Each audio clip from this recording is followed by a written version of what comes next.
And we welcome you into the Lion Country Kia Goon and Ironhead show. Sorry, running just a tad late. It is a beautiful day here in Happy Valley. We should be out working on our suntan, but here we are slaving away, working hard at Quaker Steak and Lube to serve you, our beloved listeners and viewers. So we welcome you in here today. Of course, spring practices getting underway for the Nittany Lion football team today. Spring practices will conclude with the April 13th Blue-White game at Beaver Stadium. Head coach James Franklin did meet with the media earlier today. Drew Shelton, he confirmed, did have surgery after the past season and is out for the spring. But not good. All in all, well, I think it'll be all right. Oh, yeah. No, I mean, I think it'll be okay. They'll figure it out. It's probably not good for the kid. I think there's going to be real competition at the tackle spots, and he's going to miss those reps. Yeah, the thing is, but I think from a team perspective, so I think he'll still be, I hear you. And listen, I will say, as he was going through kind of the positions today, he being James Franklin at the press conference, there's a couple of things that I think are good news for fans. Similar to last year, I think there's a lot of depth on this team. Now, there might not be in a couple of spots quite, at least going into the season, established big-time players, but I think when it's all said and done, like the Abdul Carter move, Vooch, I think is going to end up paying huge dividends. And Franklin did talk about, it is a little more of a process than what maybe fans think, where it's just, hey, all right, well, now you just you go in and you become a great defensive end. Yeah. You make that move. I mean, it really is. I also don't think he's going to take every snap with his hand in the dirt like he's Courtney Brown all of a sudden. Correct. Yeah. So, yes. And I think, to be honest with you, I think one of the things in listening to James Franklin talk today, so that they, which is not unusual. That reference is 25 years old. Good God. Well, is it really? Yeah. I guess it is. Courtney's last season was 1999. Anyway, right. I'm sorry. Go on. That's painful. Yeet to our gross mottos, okay, for the non-geriatrics there you in the audience that didn't understand my reference. Sorry, go ahead. Yes. So, listen, first of all, a lot of competition, good thing. Yes. Lot of depth, a good thing. Mm-hmm. And I think that there is a lot of versatility. And again, this is what James Franklin is looking for, certainly within the offensive line. I think he referenced, I want to say 3 or 4 guys, starting with J.B. Nelson, that can play, some different positions. He talked about a couple of freshmen that they're locked in right now at one position, but he's like, yeah, once we get them established, like they're probably pretty versatile guys too.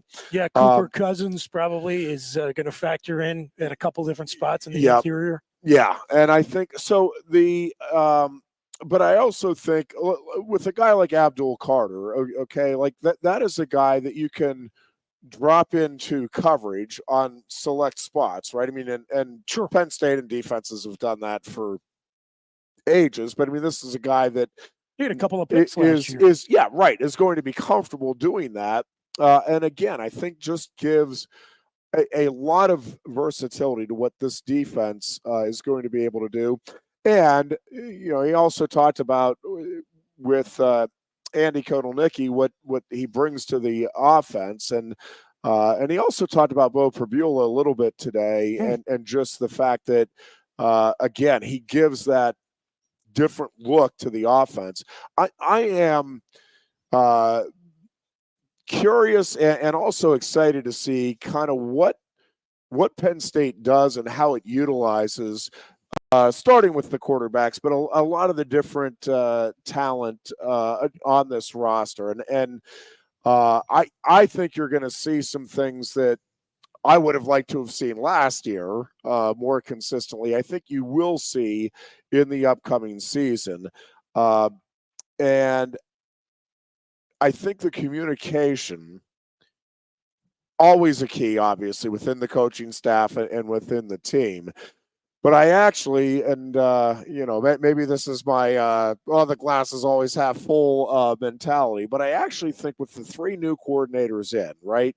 Like initially, you're like, well, that's going to be a little bit of a setback for the team. But it kind of re-emphasizes the importance of these guys. And James Franklin talked about it. He said it has been painstaking, the amount of time and the detail that they have worked to get ready for the spring practices and make sure, hey, we're all on the same page. We're coaching the same way. And he talked about there's been some give and take and some different things, not getting into details, obviously, but he's like, yeah, the coordinators have, acquiesced in some situations where it's like, okay, you guys have been here, the talent, let's maybe look at doing it this way or that way. And again, not getting into details, but I think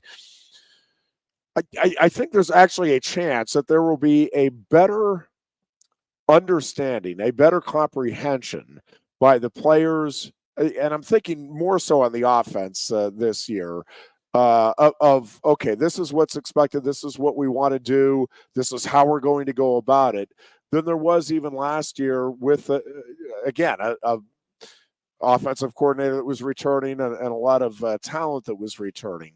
It feels, just listening to James Franklin talk today, that like that is kind of the point of emphasis here in the spring. It felt like to me like kind of the number one priority is, hey, we all know what our concepts are, what we're basically trying to achieve here with our schemes, offensively and defensively. And in a weird way, I think this team may have a better handle on what it is wanting to do going into that West Virginia game than it did the West Virginia game a year ago. You buy it?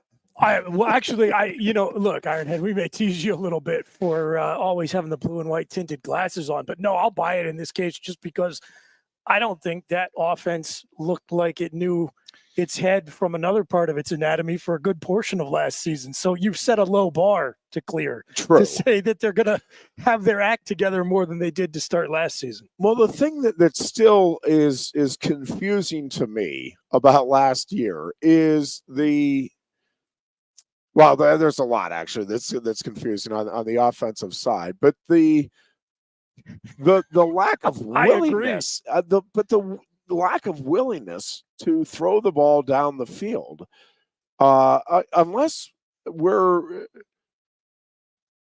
not seeing what we thought we saw, and I think we are. Drew Aller has the ability to throw the ball deep. Like the explanation would normally be, well, you have a quarterback that just can't throw the ball accurately deep.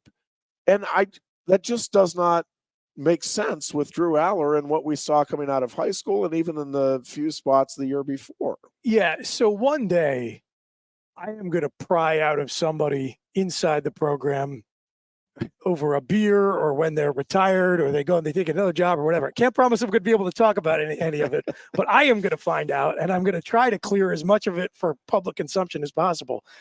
What exactly happened with Mike Yursich last season? Because to me, and I talked a lot about the roster this week.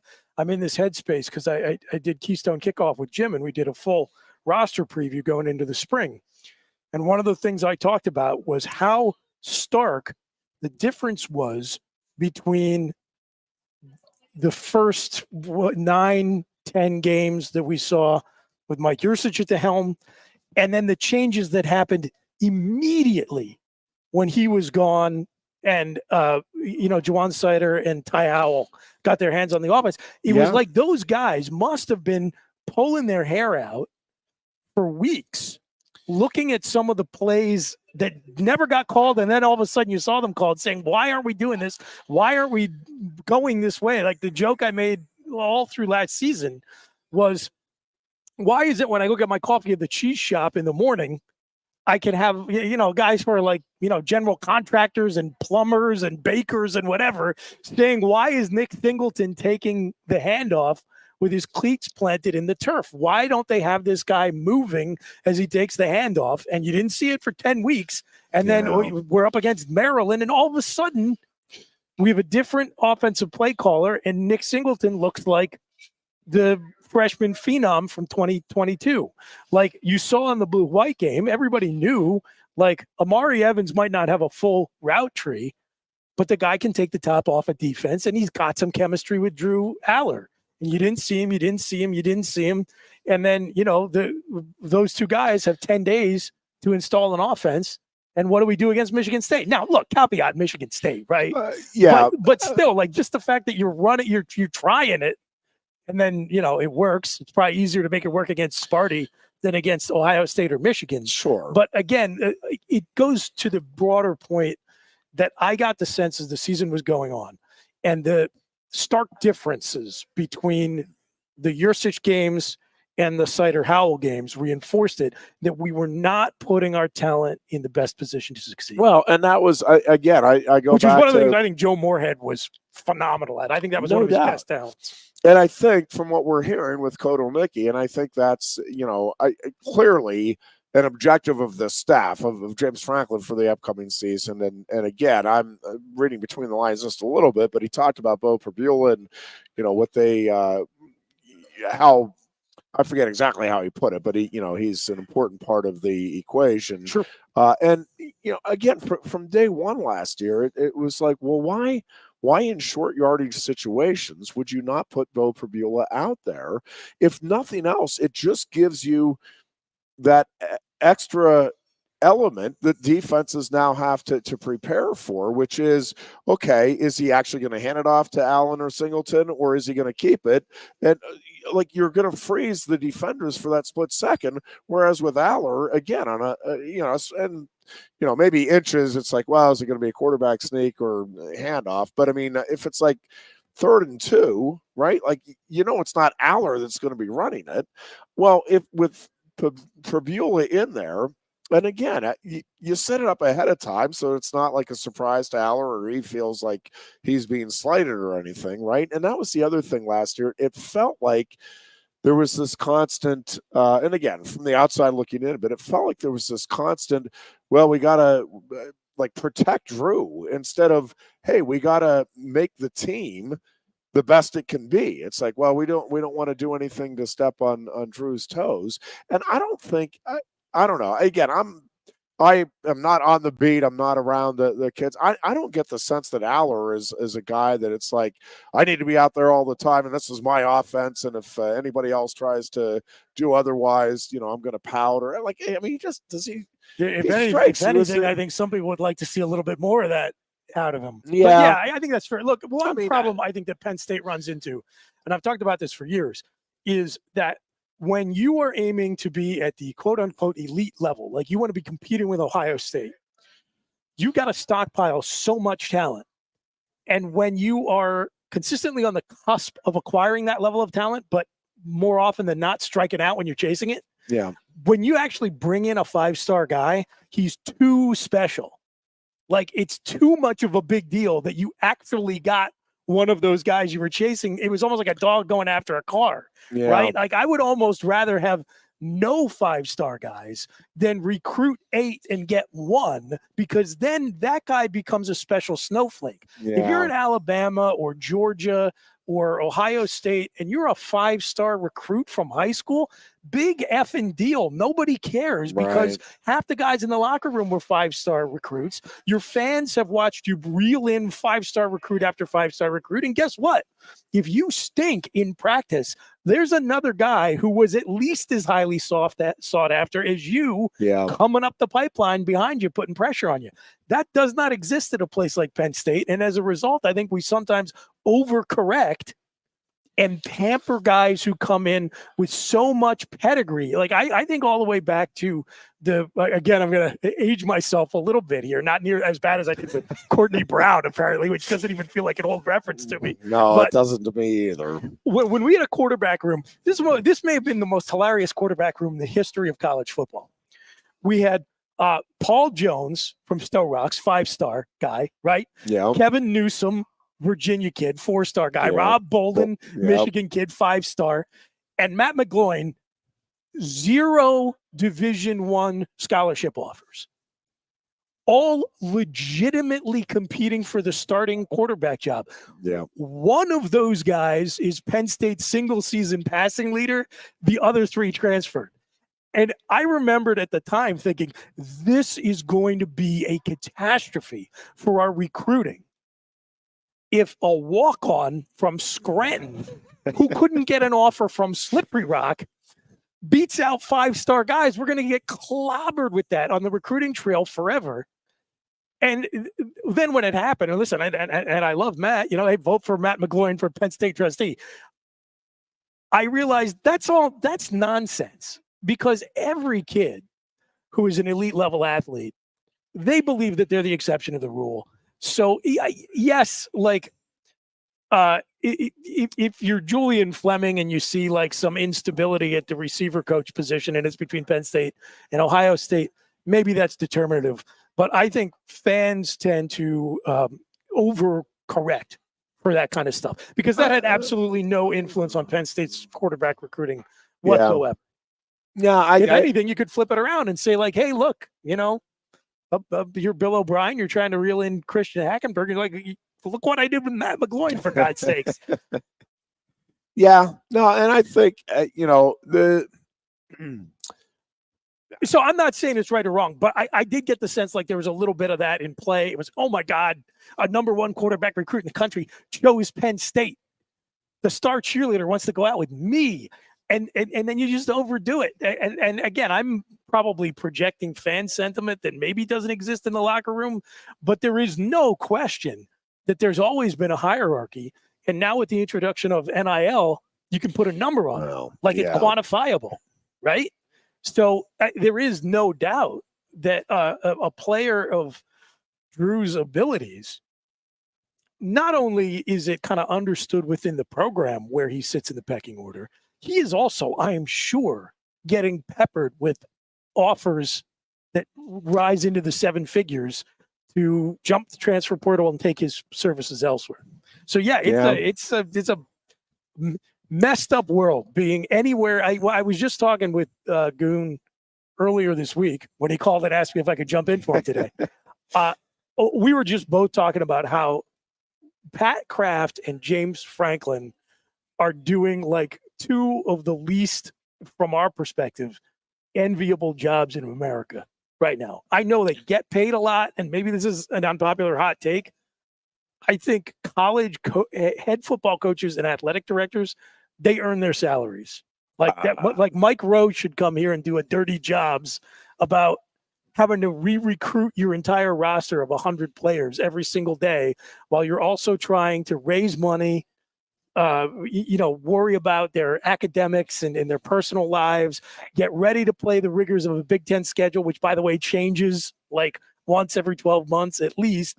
Oh, yeah, and also continue to kiss the butt of pampered 16 and 17-year-old high school sports stars to try to get them to come to your school. And their families. To me, like James Franklin, makes like $8-9 million a year. I don't know that you could get me to do that job for that salary. And I add to everything you just talked about, you are also managing a staff that has, different aspirations. Sure. A lot of guys that are, wanting to use their job, understandably and rightfully so, as a stepping stone to a head coaching position, or if they're a position coach, to a coordinator's job, and all of that. So yes, all of that, and then this year replacing 3 coordinators and having to deal with all of that. And I do think, Chris, I probably hammer this home too much, but I do think it is. I think there are a good number of fans. I don't know if it's even a majority, but it's a loud minority if it is a minority. But I think there are a number of fans that do not understand all of that. That what James Franklin is doing. And again, I understand fans want to win. We want to be the national champions every year. I don't know why James Franklin can't be Cale Sanderson and just go out and win titles on a regular basis. We should be Ohio State. We should be Alabama. when you look at the overall scheme of things, again, clearly Penn State is a top 10 program right now. By whatever measure you want to use in the James Franklin era, this is a top 10, has been consistently a top 10 program in the country. And again, he's paid as the 11th highest head coach. I may have to update that. I haven't looked lately, but during this past season, he was the 11th highest paid coach in college football. You're getting more than you're paying for from that standpoint. Right. The Josh Pate thing, he's not overrated. He's properly rated. But how many people are genuinely wanting to do this job to what you're saying? Yes, people want the money, you want the glory, but the day-to-day headaches that now come with, by the way, being a college coach of any sport right now, but then you add to it, again, everything James Franklin does, as well as all other big-time coaches. I get it. Kirby Smart is in the same position in that regard. But, I mean, every move he makes, every word he says is analyzed. It's under a microscope. Every move any of his players make on the field, in the classroom, outside, like all of this stuff is big time scrutinized. And again, in a world where, you're still dealing with college-aged males, not always the best decision makers. Speaking as somebody who well knows from personal experience that fact, right? I mean, you start there. Like, I mean, Joe Paterno would talk about it. Like, hey, how nuts do you have to be where your livelihood depends on the decision making of 18 to 22-year-old males? And like Joe was able to rule his roster with an iron fist. So, Going back to Rob Bolton, he asked Joe to transfer, and Joe was like, no. Yeah, that was a thing he could do. Right. And so, yes. So, I mean, you start with that, and then you add all of the things that you talked about, the NIL, the transfer portal, all of this. And it's like you have a guy that wants to do it, right, in James Franklin, and does it well, like really well. Well, he's not Kirby Smart. He's not. Okay. Yep, there's 4 or 5 guys that you can definitively say, at least to this point, are doing it better. And the one thing I always going remind out people, and getting Kirby Smart, like I still don't understand the fascination that some seem to have with we've got to move on. It makes zero sense to me. Yeah, no, I'm with you. And look, I understand I'm probably in the minority. I'm not telling you how to be a fan. I'm not telling you I'm right and you're wrong. Root for the team however you want. For me, and I know I speak for at least a portion of the fan base, although if I'm being honest, I don't think it's the majority. I care about the fact that he seems to be like bringing quality human beings into the program and make sure that to the best of his ability, they leave here with, some career aspirations and a degree that's going to help them pursue that. I care about that as an aspect of Penn State football for as long as college football as a thing exists, which might only be a few more years.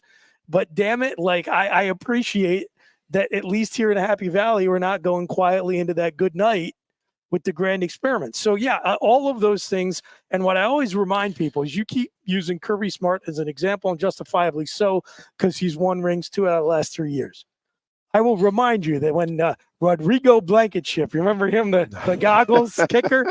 That guy shanks like the most makeable, like 30-yard field goal to beat Alabama in the SEC title game. So they lose in the most heartbreaking fashion. And it just looked like it was going to be more of the same, like Mark Richt plus like an extra $4 million in salary and $50 million in facility spending. Yeah. Those people in Athens, they wanted to burn Kirby Smart at the stake. Like they were ready to run that guy out of town, that he was a fraud. And it's, when you operate with that kind of zero-sum mindset, it's number one, you're setting yourself up for failure. Number two, like the dividing line between untouchable and bum is like barely discernible. Really looked for a long time like Georgia was going to keep knocking on the door and they weren't going to get there. Again, up until 3 years ago, they were the comparison I had for Penn State, like those Georgia fans. Yeah. And trust me, they felt worse than Penn State fans did, because number one, thanks in part to Penn State, it had been longer since they'd won a national championship, and they had to sit and watch Alabama do it over and over and over again. Can you imagine if Ohio State had the level of success that Alabama did? We would be climbing the walls here in a way that no one has been for the last, 15, 20 years. Well, so, and again, it's Georgia was there not too long ago. And much the same thing with Michigan, right? Like it says, well, Harbaugh can't win Big Ten titles. He can't beat Ohio State. And then all of a sudden he's, doing both. Yes, that's the other thing is. By the way, we got a nice comment here from Danny that you apparently, a comment on the online. I know you're listening locally on 98.7 The Fox. You always behaved yourself in college is what he's saying. That's exactly right. Exactly right. I'll tell you, I may have been served some fake news with regard to your behavior in college. Oh, there's a lot of fake news out there. Yeah. He does put parenthetically that he's answering that way because my parents may be listening, and I suspect they are. See, so, I left that part. I left it out. Although I was going to leave that to you to disclose or not. I feel like they have a pretty good idea that not 100% of the time was my decision making top notch. My understanding is, and this is important for me to understand as a parent now, when you are a local at Penn State, there's no hiding. There is not, as it turns out. Listen, at the end of the day, going back to spring practices getting underway, it does feel like there is maybe a little more import on these spring practices than even a normal set of spring practices, just because, again, 3 new coordinators. I think they where I was going to go earlier too, trying to identify which players are going to step into some roles that were vacated a year ago. And again, in some you have a pretty good idea who that's going to be. But I think the other thing that is going to be fun to see, so like a guy like Shelton being out, right? Like Rucci is going to get, even not that he wasn't going to get a good long hard look anyway, but you figure he's going to get some more reps even. And so I think, again, I look at everything, I guess, positively, but I really do think Shelton being out is going to allow them to get a better look and a better feel. They know what they have with Shelton, and I think Shelton's a starter. Obviously, he's got to get healthy 100% and all of that. Mm-hmm. And I'm sure there's some new things schematically that they'll have to work with him on once he gets healthy with the preseason drills. But I really think these spring practices have a chance to launch, again, something that could be very special. I think that, again, you go Aller's development and I guess his relationship with Kotelnicki and how that develops is probably, at least in my mind, the single most important factor. The receiving core obviously has to be much better and has to step up, and you got to replace some guys in the secondary. I mean, there's a lot of things. Yeah. But if you're asking me, the number one thing that has to occur, it's that offense and the leaders of it, the offensive coordinator, Andy Kotelnicki, and the quarterback, Drew Aller, have got to be on the same page and have a real good feel and a confidence level for how this thing is going to look. And, again, not being around it at all, I do have a good feeling about how that's going to play out. Kotelnicki just seems like a great fit. And I think Aller I think he was ready for the change. I don't know that he would publicly come out and, throw anybody under the bus or anything, but I think this has to be a rejuvenating experience for him with Kotelnicki coming in. Yeah, I don't think that when you hear the term run first offense, I think your brain immediately goes to like something that's a little bit more old school, 3 yards in a cloud of dust. It doesn't have to be, right? But correct. There's a difference between an offensive coach who truly cares about and wants to run the football, and an Andy Reid type who views it as a necessary evil, right? Yeah. And Kodolnicki is a guy who wants the run to feature in his offense in a way that I don't think Mike Yurcich did. And man, when I was talking about previewing the roster, I said it is whatever else you can say about Penn State the last couple of years, the teams they've put on the field, and there's a lot good. There's a few things that have been major league disappointing. It is a great thing that the last 2 years, I can't look back and say the offensive line was a reason why they lost the games that they did. It was not a liability in the way that it had been for years and years prior to that. So all credit to Phil Trautwein for, recruiting talent and developing it. And so when you've got two backs like Penn State has got and a solid line in front of them, that's, to me, like the best building block you can have in terms of setting your quarterback up for success. So, yeah, I think your read on that is correct. I am bullish on the prospects for Penn State's offense this year. Defensively, I like the Tom Allen hire. I know not everybody did. I found that out when I said I liked it on Twitter. I got some strong responses from some, I know, very devoted Penn State fans who felt the other way, but you're offloading a lot of talent to the pros from last year's defense. It's going to look a lot different. No doubt. There's no question about that. But I think there will be an infusion of young talent, and I think there's enough veteran, leadership and guys who, got some significant playing time and some starters that have obviously returned. That there's no, it's going to be a different look and a different feel to it. But I think that defense still has a chance to be really good. I don't, maybe not top 3 in the country. Here's my take on the defense in a nutshell. But real quick, I think what I think is going to be a substantial and very noticeable upside to the offense from a year ago, I think will more than offset whatever drop. Like, I don't think the drop's going to be precipitous on defense. I don't there's think almost that's a no way take. it can't be that's a very drop reasonable. off. Yeah. But I think this offense is going to go to a whole nother level. And I think the defense is still going to be good. And I think by the time they get to the Big Ten portion of the schedule, I think it has a chance to be very good. I think that is exactly right. My take on the defense summed up as inevitable drop-off, but not so much that it really matters. Like, you will, my take is you will look back on the season and say, yeah, that defense was not quite as good as the 2023 version, but it was not the determining factor in how the season went. Yeah. I think they'll be good enough that, to your point, it's very possible. Like, again, not a homer take at all.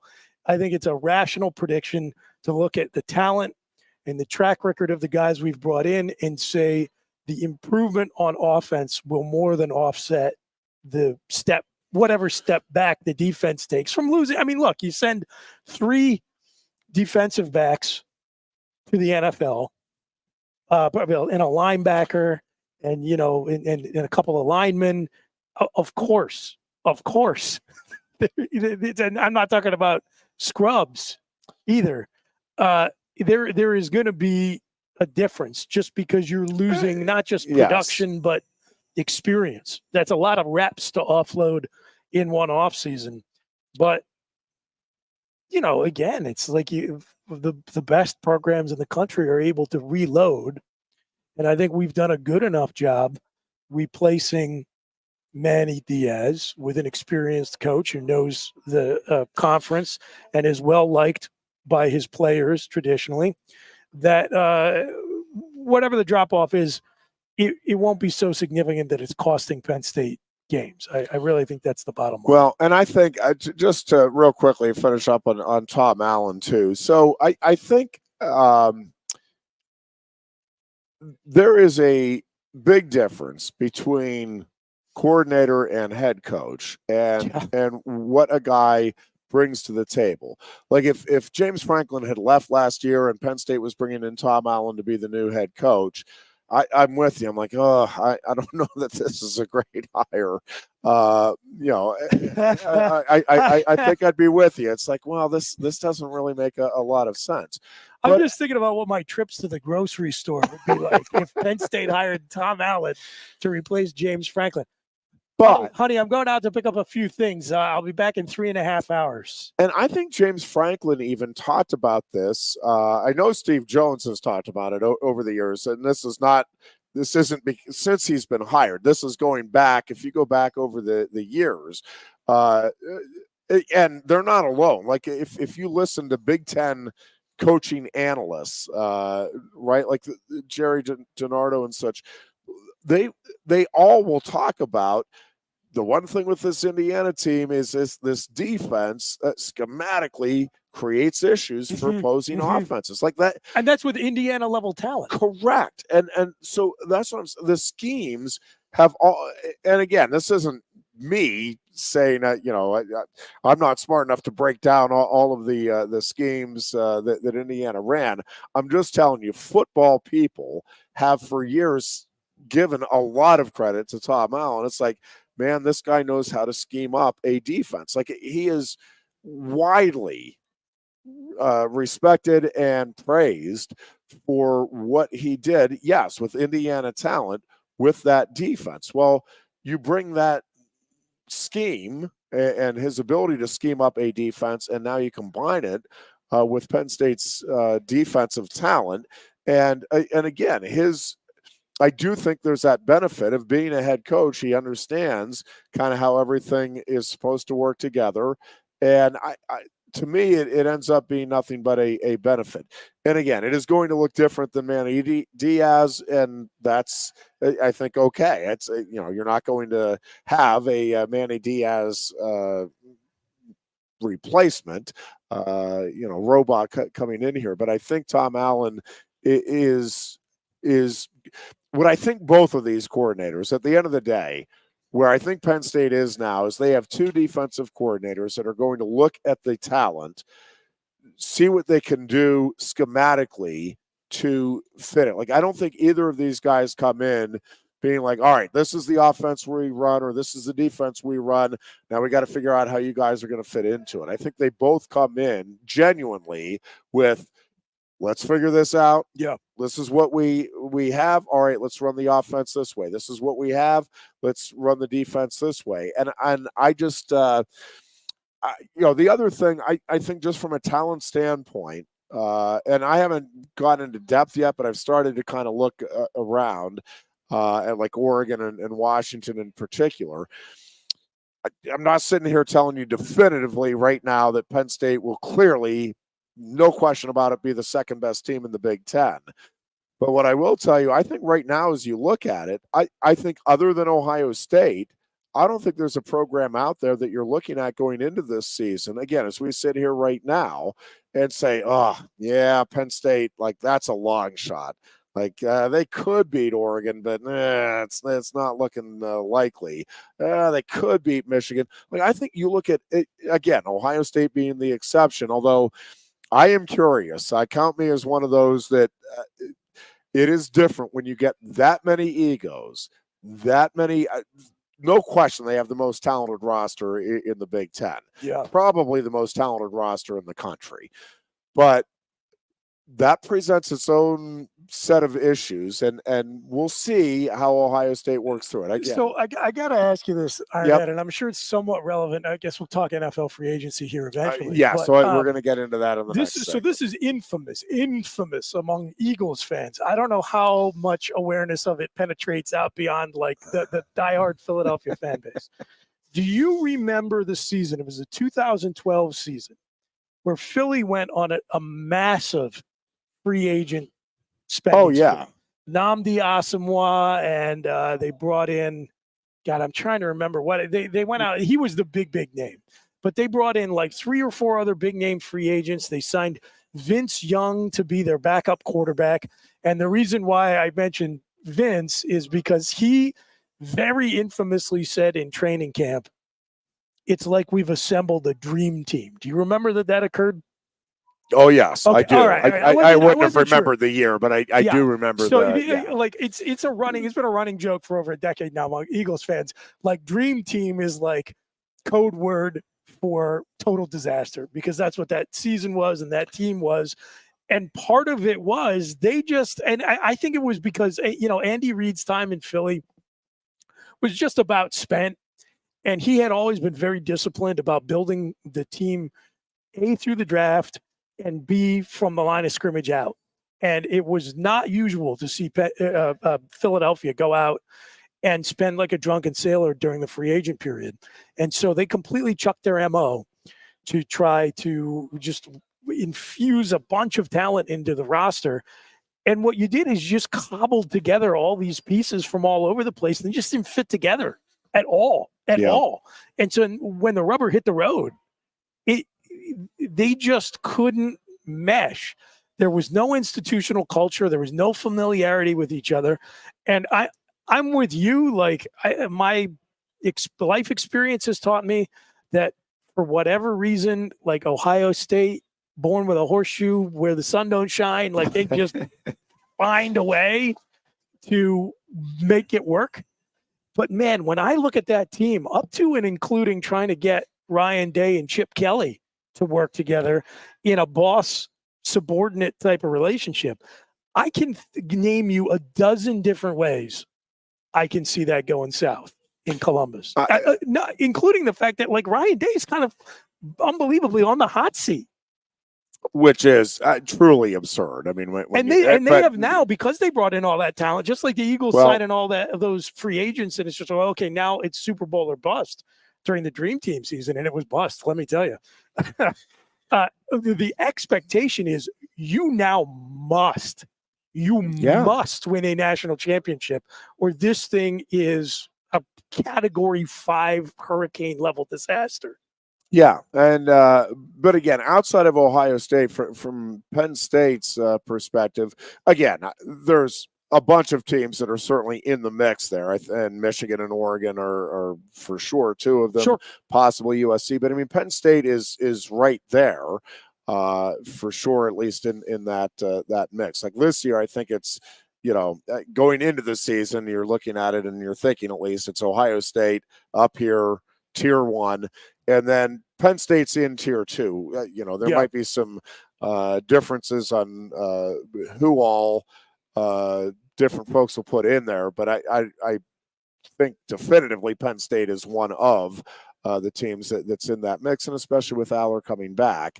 And again, the running backs and the whole bit. So, we'll take a break here. When we come back, we'll talk some NFL free agency and hug Saquon Barkley and other signings as we continue with our Tuesday edition. It is the Lion Country Kia Goon and Ironhead show with Chris Bucanani filling in for the Dear Goon today. We are at Quaker Steak and Lube, our favorite place to be on Tuesdays and Thursdays. You can come on down.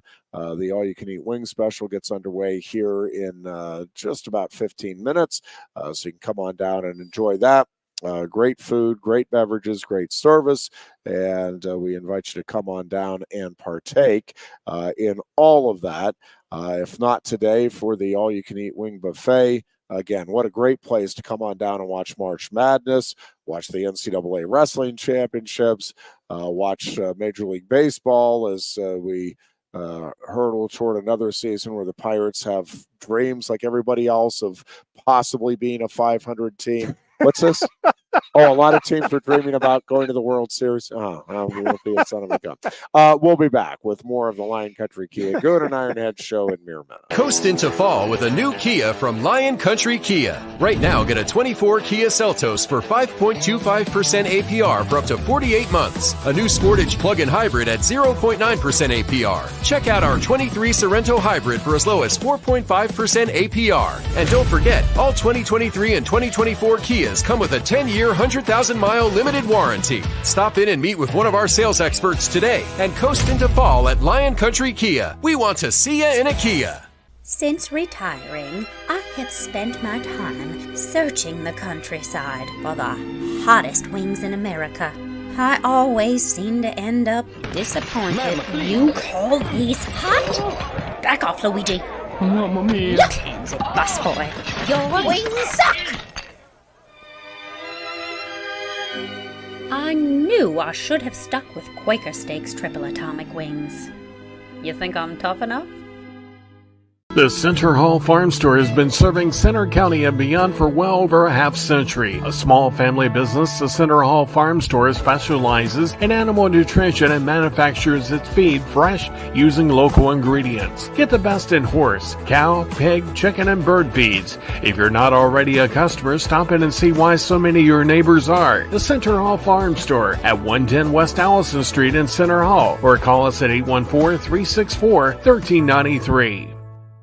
Sioka Toyota of Williamsport invites you to stop in today or check us out online. We have the smart path to your next Toyota, like the all-new Crown, BZ4X, the all-new Grand Highlander, Corolla Cross Hybrids, Sequoias, and more. Over 100 new Toyotas here and on the way. Don't make a $1,000 mistake. Choose Sioka Toyota of Williamsport and see the Sioka dealership's difference. Buy or reserve yours today and see for yourself why Sioka Toyota is the only stop you need for your next new car. Sioka Toyota, it just feels right.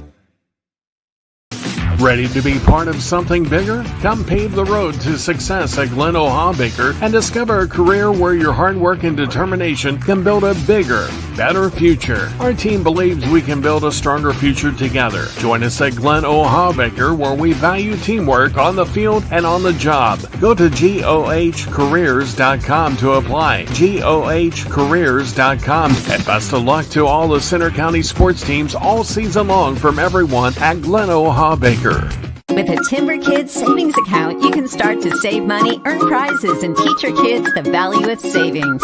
It's easy as 1, 2, 3. Building futures is what we do at TFCU. You really need to belong to a credit union. You belong at TFCU, Timberland Federal Credit Union, a credit union you can grow with. The Goon and Ironhead. And we welcome you back into the Lion Country Kia Goon and Ironhead show here on a absolutely gorgeous Tuesday afternoon in Happy Valley. Joe Bastardi, who from weatherbell.com does our weather on Sports Radio 98.7 The Fox. I've been kidding him because he's been predicting that it's going to be a little bit of a nasty stretch here weather-wise before we get to true spring. And he's still, we're going to get cold weather next week. Are we? But the groundhog keeps winning the weekly battles, and I keep, it's the groundhog, Punxsutawney Phil versus Joe Bastardi, and the groundhog is winning to this point, but Bastardi is convinced he's going to have a Mitchell Messenbrink-like comeback here when it's all said and done. So we'll see how that goes. We will talk some wrestling in the second hour today, but I gotta say, Ironhead, I will just I'll come clean. I thought he was cooked at 9-2. I think a lot of people did. I think a lot of people did.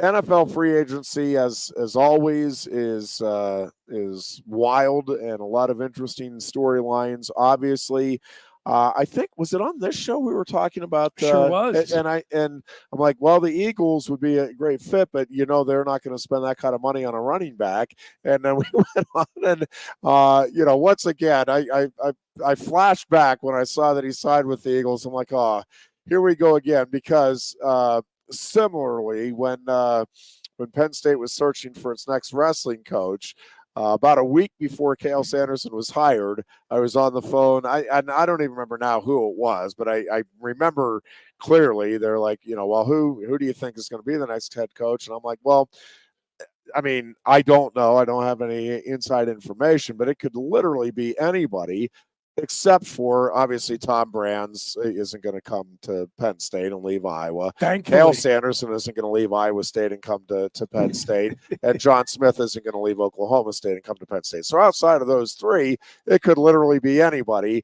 Rob Cole was obviously being mentioned a lot. I'm like, I could certainly see that. And then So a week later, Cal Sanderson does, in fact, leave Iowa State for the Penn State job. I mean, the Eagles have shown no interest in paying, that top value for a running back. I do think it's a great fit if, and it's always the big if Saquon Barkley can stay healthy. Because if he's healthy, I mean, he really does bring so much to the table. And I think with that offense and with Jalen Hurts, it does feel like a great fit, but it's a capital I, capital F if Saquon stays healthy. Yes. Yeah. That's the first thing out of the gate. Of course, everyone will bring up, and justifiably so. Full disclosure, I'm a little torn on this one, to be honest with you. Obviously, as a Penn State guy, I'm emotionally all in. It's very exciting I can't even fully wrap my brain around it just yet that I'm going to be seeing Saquon Barkley and Midnight and Kelly Green this fall. It's awesome. And he's one of the most exciting dynamic players in the NFL. It has been a while, long time, going back to Shady McCoy probably, since the Eagles have had a running back who can do anything remotely approaching what Saquon Barkley can do. Yeah. And I do think also, for as well as DeAndre Swift played in stretches last season, an underrated aspect of the difference between 2022 and 23 for Philadelphia was the drop-off from what they were getting at the running back spot, with Miles Sanders, ironically enough, leading the running back by committee, to what they had last year. So adding a guy who is a major upgrade as a runner and also a better receiver and a more reliable pass blocker, like the total package, and seeing Saquon running behind one of the best offensive lines in the league versus one of the worst. It's like I was saying, my wife and I were talking about it at lunch this afternoon. I said, I've been following the guy's career for like a 10-plus year period. And the only time I've seen him run with competent blocking was when I watched his high school tape while we were recruiting him. So, that's all exciting. Nevertheless, I remain skeptical about spending at the running back position. Now, to steelman the position, I will say that I've seen people talking about how this is the renaissance of the running back. You've seen Josh Jacobs get a big contract in Green Bay. Derrick Henry get a big contract in Baltimore, which could either be a brilliant move or a complete disaster. The cliche is that the NFL is a copycat league, and that Detroit and San Francisco, the two teams that play in the NFC Championship game, demonstrated a blueprint where prioritizing elite production at the running back spot at the cost of high value assets was actually not, like a mortal sin, because you had San Francisco give up, significant assets in a trade package to Carolina and then sign McCaffrey to a deal. You had Detroit use a top 10 draft pick on Jahmyr Gibbs. My response to that is to say that San Fran and Detroit were both teams that, coming into the season, people knew they had a chance to be where they ended up at the end of the year. So it wasn't just a couple of guys. The roster depth was there coming in. And I think the best argument you can make for Christian McCaffrey in San Francisco is that I do think it's reasonable to say that even though they were the best team in the NFC last year, maybe he's the difference between the 1 and the 2 seed, and the bye is important, right? Do they lose maybe 2 more games with a replacement level running back versus Christian McCaffrey, like even as good as they were? Yeah, I think so. Yeah. Does he make it easier to get to the NFC title game, the Super Bowl, with Brock Purdy as your quarterback? Yeah, probably. Again, you look at Detroit, did Jahmyr Gibbs add an element to that offense? Yeah, for sure he did. But those were 2 rosters that were going to be ready to compete, even if they were working with some undrafted free agent. When the Eagles won the Super Bowl, they had LeGarrette Blount, who they got in free agency from New England.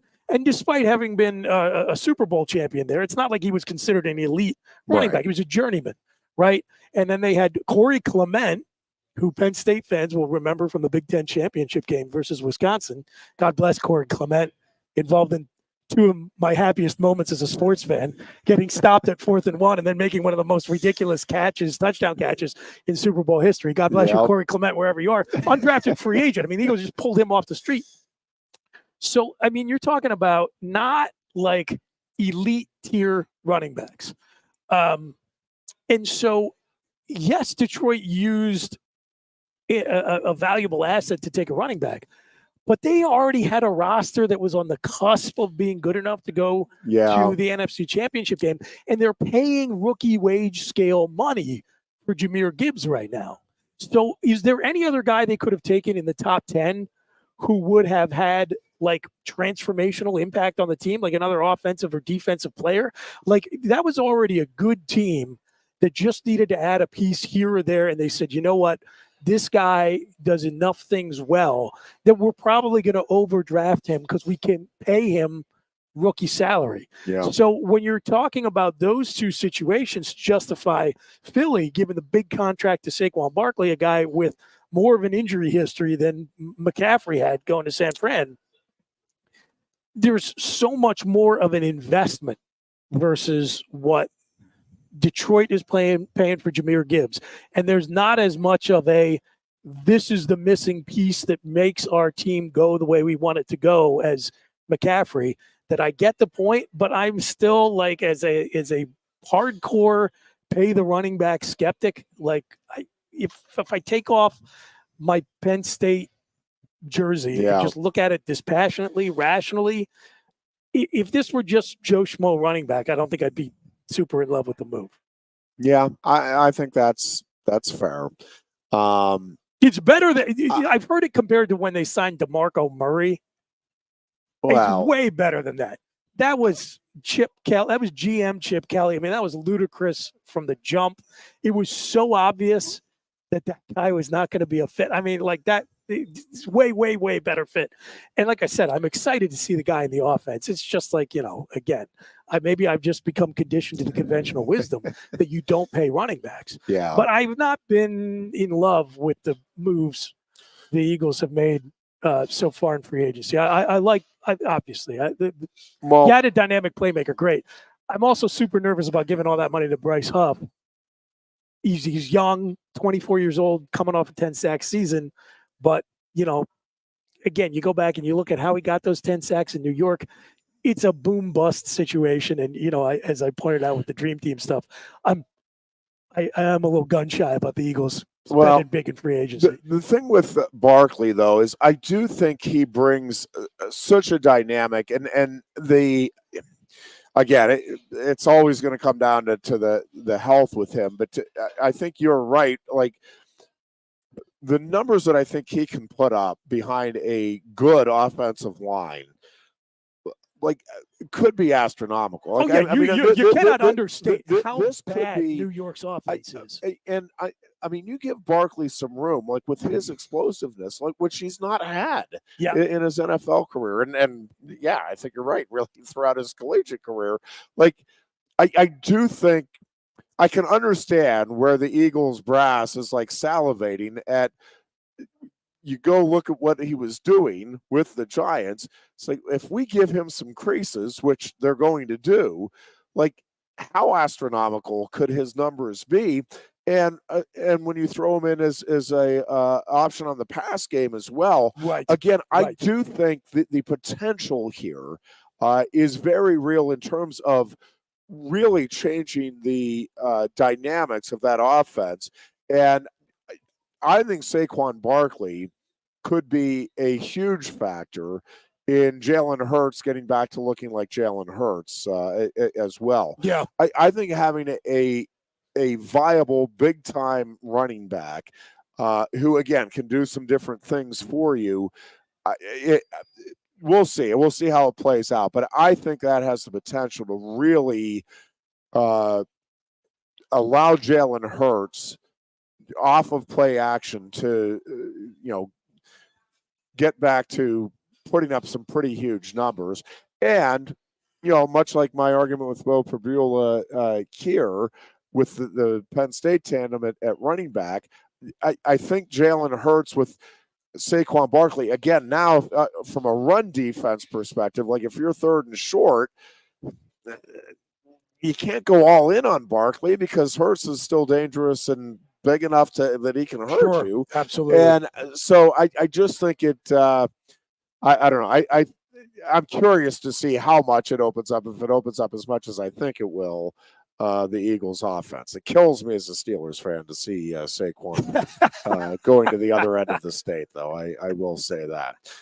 It does not kill me as much that Russell Wilson is now a Pittsburgh Steeler. No, I mean, we talked about that last week, right? And I was with you. I think it's I've heard mixed reactions from my Steelers friends. I think it's a good signing. The one thing I worry about, listen, the money. I mean, you're getting him at a by today's standards in the NFL, basically a bargain basement rate. Okay, right. And the thing is, I think so. There's a couple of things in play. One is, I do think you need to have some pressure, some competition there for Kenny Pickett. Like, I don't think it's healthy, especially with where Pickett is here in his development and at this stage of his career, to just, yep, you're clearly the guy, and there's no question about it. Absolutely. So I think that is beneficial. What I do genuinely wonder about, and I'm sure it was part of the discussions with the Steelers, but if Wilson is in fact ends up being relegated to the backup role, is he going to be an asset in the locker room? Like, is he a guy that's going to take Kenny Pickett under his wing? And I think it's a legitimate question. I mean, he's not exactly known as a great locker room guy to begin with. Right now, how much of that had to do with, because he was, I mean, thought to be that, at least the outside perception when he was with the Seahawks earlier in his career, right? It was that, well, no, this guy is a guy that, he's underrated and he's the reason. So, how much of it had to do with just changing dynamics in Seattle and then kind of the hot mess that was the Broncos? Who knows? I worry about it from a locker room perspective. And listen, I don't think this move, there's been a lot of listening to some of the Fox shows on our station. It's like, well, this doesn't make the Steelers a Super Bowl contender, and agreed. But I think it does. Again, what quarterback move was going to make the Steelers a Super Bowl contender? Well, if they had gone out and traded for Patrick Mahomes like they should have, then they're right there, Boots. Right. But they never even made the I never even picked up the phone. No commitment to winning. Yeah. So listen, but I do think it makes them better. Actually, the signing today of Patrick Queen has me more excited. Oh yeah, because amazing. That dude. It's great for JJ Watt, and he was killing me watching him with the Ravens. That is a big get. Yeah, I agree. For the Steelers, and exactly what they needed on that side of the ball. Because that dude is a difference maker. Yep. And yes, perfect fit. You put Queen in there with TJ Watt, and and that was a good defense to begin with. That defense now is right there to me. Certainly with the best in the division, but I think right up there with the best in the league right now, and. So then you need Kenny Pickett, or I guess Russell Wilson. You need one of them to step up and be a consistent force at quarterback this year. But I think a lot of the other stuff is in place now for the Steelers. Like I don't know. I get into to arguments with friends. I think the Steelers are a lot closer than a lot of people think to being a legit contender. And I think that Queen signing is huge. Do we got to hit a break here? I want to talk about the Russell Wilson thing, but I don't want to. We do, but let's keep it here. We'll mention that you're listening to WFXS Pleasant Gap State College, America, on Sports Radio 98.7 The Fox in our area. But yeah, go ahead and we'll take the break after. So I'm sure there's Wilson analysis. Yeah, I'm sure there's some people who hear me say I think Wilson's a great signing and say, what Buchanani's what's wrong with him? Like, is he on something? Like, did he stop watching football like 5 or 6 years ago? Here's why I think it's a good signing. because number one, to the point we just made, what quarterback move was out there that was going to significantly change the trajectory of the Steelers franchise? It wasn't there. Right. The best option on the table is if you are a super duper Justin Fields believer, that he was maybe available via trade with Chicago. Maybe. They were running through some of the statistics. Like, I knew obviously he wasn't like a top 5 guy statistically here over the last couple of years. Like, he is the bottom on most of this stuff. And I get it. I mean, I understand that the debate is still, well, how much of that is because you're with the Bears and the talent surrounding him. I understand that. But, like, we're talking about either dead last or in the bottom 5 in just about every significant category. Yes. So, yeah, I mean, are you like, to your point, like, you're not signing that guy and being like, all right, well, now we're definitively a Super Bowl contender. So, there were limited moves available to them.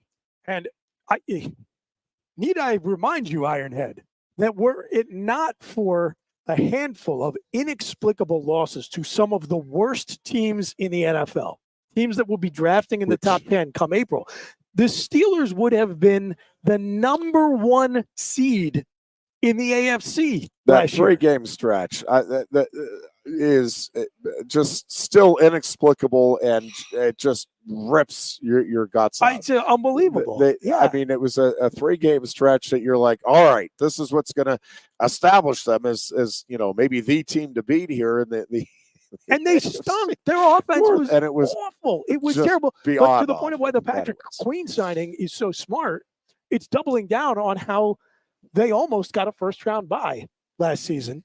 And again, if you're tinkering around the edges of what you can do with this roster, you're not going to overhaul it in one offseason. So you might as well look at it and say, how can we tune this thing up to try to not lose to a team where we're one of their 4 wins all season? Right. Right. And so when you bring in Russ, I think your number 1 objective as a franchise this season is to get a definitive answer about Kenny Pickett.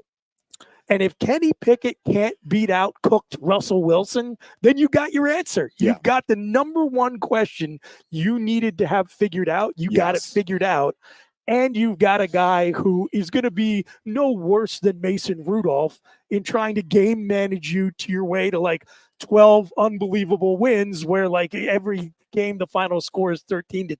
Right. So from that perspective, I think that helps get you your answer. On the other hand, I'm sure best case scenario for the Steelers is that the guy they used the 20th pick in the draft on starts to take the step they hoped he would, in which case my standard for backup quarterbacks in the NFL is always, in a 4-game stretch, could you go 500 if you had to spell the starter? And I think Russ could still do that for sure with the talent on Pittsburgh's offense. Yeah. Like the team is good enough, and he's still good enough that in limited reps he could win you some games.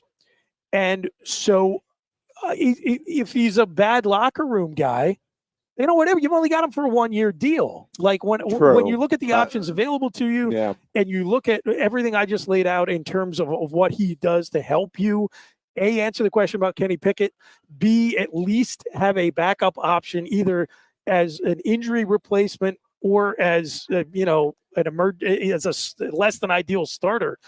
Does he help game manage you to contend for the AFC North title like they very almost did? Were it not for a handful of idiotic losses last year? So I think it was the best move they could have possibly made. They gave up no assets. They're getting him for a song, and it's a 1-year deal. I think it was the best move for them to make, given the situation they have heading into this season. No, that's a good point with the 1-year deal component. All right, let's take a break here. When we come back, we'll talk some Penn State wrestling, Penn State basketball as well. The Nittany Lions get underway with the Big Ten tournament tomorrow. A late tip-off kills me. Penn State and Michigan will tip off about 9 o'clock tomorrow night, and with a win, Penn State could face Indiana then on Thursday. So we'll talk about that when we come back as well. This is the Lion Country Kia Goon and Ironhead show on Sports Radio 98.7. Coast into fall with a new Kia from Lion Country Kia. Right now, get a 24 Kia Seltos for 5.25% APR for up to 48 months. A new Sportage plug-in hybrid at 0.9% APR. Check out our 23 Sorento hybrid for as low as 4.5% APR. And don't forget, all 2023 and 2024 Kias come with a 10-year, 100,000-mile limited warranty. Stop in and meet with one of our sales experts today and coast into fall at Lion Country Kia. We want to see you in a Kia. Since retiring, I have spent my time searching the countryside for the hottest wings in America. I always seem to end up disappointed. You call these hot? Back off, Luigi. Mamma mia. Look, hands it, busboy. Your wings suck! I knew I should have stuck with Quaker Steak's triple atomic wings. You think I'm tough enough? The Center Hall Farm Store has been serving Center County and beyond for well over a half century. A small family business, the Center Hall Farm Store specializes in animal nutrition and manufactures its feed fresh using local ingredients. Get the best in horse, cow, pig, chicken, and bird feeds. If you're not already a customer, stop in and see why so many of your neighbors are. The Center Hall Farm Store at 110 West Allison Street in Center Hall, or call us at 814-364-1393. Sioka Toyota of Williamsport invites you to stop in today or check us out online. We have the smart path to your next Toyota, like the all-new Crown, BZ4X, the all-new Grand Highlander, Corolla Cross Hybrids, Sequoias, and more. Over 100 new Toyotas here and on the way. Don't make a $1,000 mistake. Choose Sioka Toyota of Williamsport and see the Sioka dealership's difference. Buy or reserve yours today and see for yourself why Sioka Toyota is the only stop you need for your next new car. Sioka Toyota, it just feels right. Ready to be part of something bigger? Come pave the road to success at Glen Baker and discover a career where your hard work and determination can build a bigger, better future. Our team believes we can build a stronger future together. Join us at Glen Baker, where we value teamwork on the field and on the job. Go to GOHcareers.com to apply. GOHcareers.com. And best of luck to all the Center County sports teams all season long from everyone at Glen Baker. With a Timber Kids savings account, you can start to save money, earn prizes, and teach your kids the value of savings. It's easy as 1, 2, 3. Building futures is what we do at TFCU. You really need to belong to a credit union. You belong at TFCU, Timberland Federal Credit Union, a credit union you can grow with. The Goon and Ironhead. We welcome you back in here on this Tuesday afternoon. Chris Buganani filling in for the Dear Goon today, and we'll talk some Penn State Wrestling. Just double checking. I don't think it's sometime this evening.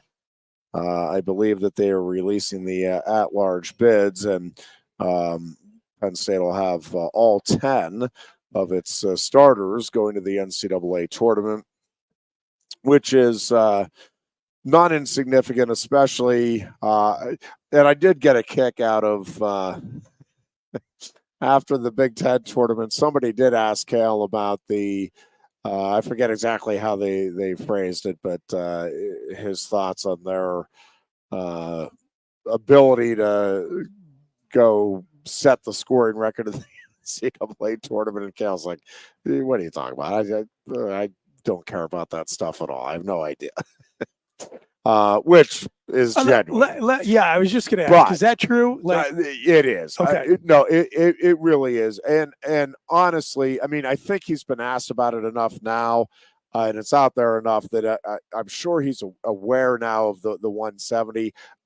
I don't think, I guarantee you, it is not something that is even being mentioned by anybody in that room. And I don't think you get to do what he has done if you're the type of person that gets distracted by that kind of stuff, right? Correct. Yeah. And their focus, I mean, it really is just on getting better. Now, when you get to this stage of the season, yes, the winning component becomes a little more magnified. But again, it's winning because you're going out and doing all the things you were doing all season and what they've preached, which is, again, go out and try to score. Now, again, there may be some things now at this stage of the season where you pull back maybe here or there, man, maybe not. But I mean, where it's like, okay, yeah, now if you have, this 7-point lead, instead of going for the major decision, and that's the sole focus. Again, if it's there, take it. You're going to go for the takedown. But now you're like, yeah, make sure you don't put yourself in a position where you give up the 7-point throw, right? Yeah, So, but for the most part, it's going to be business as usual. And yeah, I 100% guarantee at no point at any stage of this season has Gail Sanderson talked to any of the wrestlers or any of the other coaches even about, we have a real shot at setting the scoring rate. Like it is not, it genuinely is not on their radar, not even for a millisecond part of the thought process. It's just not. Now, that being said, for those of us around the program and those following, you cannot help but notice that, hey, you just had 9 guys finish in the top 3 at the toughest conference tournament in the country. And again, when you go back and look at that 97 Iowa team, it was Dan Gable's last team, and they set the scoring mark with 170 at the NCAA tournament. By the way, quick aside, I did have some people coming down to me. It's like, hey, is Penn State going to set the Big Ten scoring record? No. And I think Scott, somebody asked me earlier today, I think it might have been on our show. Scott was asking about the, if Carter Starachi was healthy, they probably would have. No. Iowa set the record of 200 at the Big Tens. They had 9 Big Ten champions that year. Even a healthy Starachi who pinned 3 opponents, Penn State would have been in the neighborhood. Yeah. They still would not have hit the 200 Can I ask you a question mark. about this? Yep. Okay, so will freely admit, I don't know or appreciate the history of the sport, so I can't speak with any knowledge or authority going back and any period of time.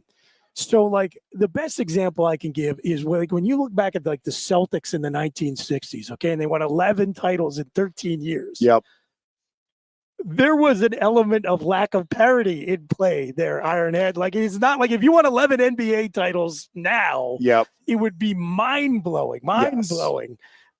It's not the same as winning 11 NBA titles then. So where I'm going with this is, like, are some of these records, was there any effect in play where there was not like a whole ton of deep competition? Because, so this is a debatable point. I just hear these numbers get thrown out, and I'm like, it seems a little suspect to me. Yeah, so no question, it's debatable what I'm about to say. So I'm not saying that this is it's like concrete. Women's basketball in the 90s and early 2000s. It's like, oh, UConn won X number of titles. I was like, oh, great. So that means they beat Tennessee those years, right? Like, it's not like there were like it's not the NFL where you've got like 8 teams that could legitimately win the Super Bowl. Right. So, I will argue, and again, it's a debatable point, but I think there are more teams now that are what I call all in, where the administration and the coaches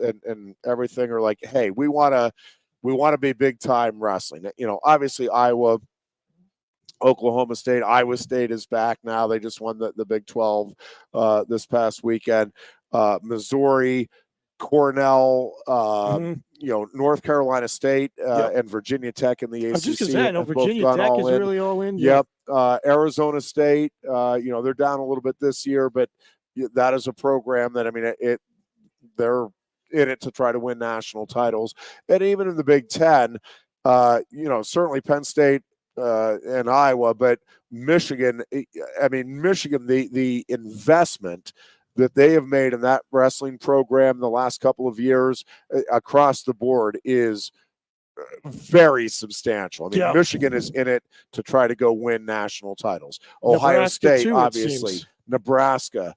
And even, some of the schools that aren't having that success, Rutgers and Illinois, like they're wanting to get there, like they're putting in the commitment. So my argument, like when Iowa was winning its titles under Dan Gable, listen, it wasn't that there weren't other teams. I mean, Oklahoma State, Oklahoma, Iowa State, Penn State under Rich Lorenzo had really made a substantial commitment and investment, but it was like 5 or 6 schools that were kind of, hey, we're trying to get there, like really trying to get there, and from a resources standpoint and all of that.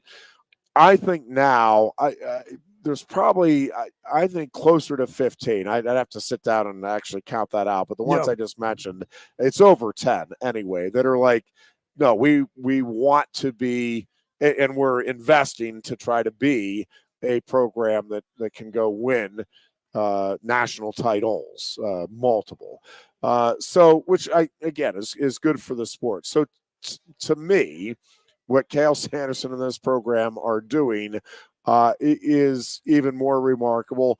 And, now with the era that we're in where you have the transfer portal, and listen, I do think we're going to see some things change here in the next couple of years. I still think Penn State is obviously going to be right in the mix, but I do think you're going to see more like this year's team. One of the things that has, I think, made it truly exceptional is not just the 10 starters, but, and we've talked about it a lot throughout the year, but the depth on this team is unlike anything I've seen in college wrestling in my time covering it from the, like really following it closely from the early 80s on.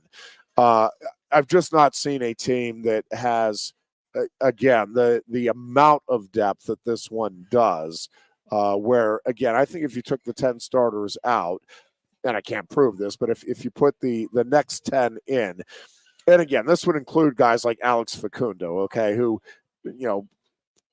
could possibly be a starter on this team if not for taking the red shirt year. A guy like Josh Barr who's redshirting with the idea that he's going to be a 4-year starter. And so it's including those guys and acknowledging that these aren't all like just backups to, but I think if you took the next best 10 non-starters, and they're in the room, but they're not wrestling this season. Yeah, I think that team would clearly have a shot at being the top 4 teams get awards, get trophies at the NCAA tournament. Again, I'm not sitting here saying it's a lock. No question they would do it, but I think they would be in contention for that. When you look at Terrell Barraclaw and Lucas Cochran and Alex Facundo. The mere fact that it's not crazy to suggest that is impressive. It is insane. And listen, what this team, so a couple of things. So that 1997 Iowa team, again, they had 5 national champions, 6 finalists, which both tie records, and had 8 All-Americans. So 2 guys that didn't All-American, but those 2 both won 3 bouts at the NCAA tournament that year. So when you look at this Penn State team, again, nothing guaranteed, but you look at the track record here of what Penn State has done in the NCAA tournament, in particular since 2016. I mean, throughout Cale's tenure, but the numbers in the semifinals and the finals since 2016 are just staggering. Like, we've never seen anything like it in the sport before. Not for more than a 2-year run, let alone for the, whatever it is, 6-7-year run that Penn State's on here. So with that track record in tow, you're going to look when the seedings come out tomorrow, the brackets will come out tomorrow. Penn State will have 4 number 1 seeds. It's going to be interesting to see what they do with Mitchell Messenbrink, because he's undefeated. Obviously had a great win over Hamity. I could see him being wrestled. I think he was 4th. Okay. I think Mitchell Messenbrink, you can make an argument for him to be the 2 seed. I think he could get seeded as low as 5. I'm kind of expecting him to be 4, but I could see him being 3. It's going to be interesting to see what the committee does there, because you have Keegan O'Toole, 2-time national champion, clearly number 1, undefeated on the season. And obviously he and Messenbrink haven't wrestled. Messenbrink, Big Ten champion, undefeated. But you have David Carr sitting there, national champion, and two of his 3 losses on the season being to O'Toole, the other one being to Julian Ramirez of Cornell. So